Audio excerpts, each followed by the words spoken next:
มัยใหม่เว้ยเนี่ยภาพผู้หญิงสมัยใหม่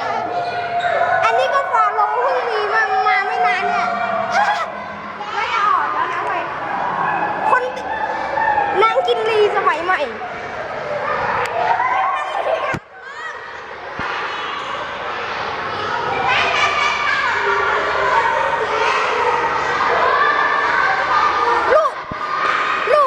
รูปปั้นฟาโรห์สมัยใหม่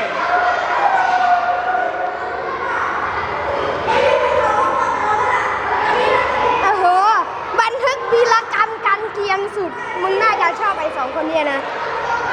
มึงชอบไหม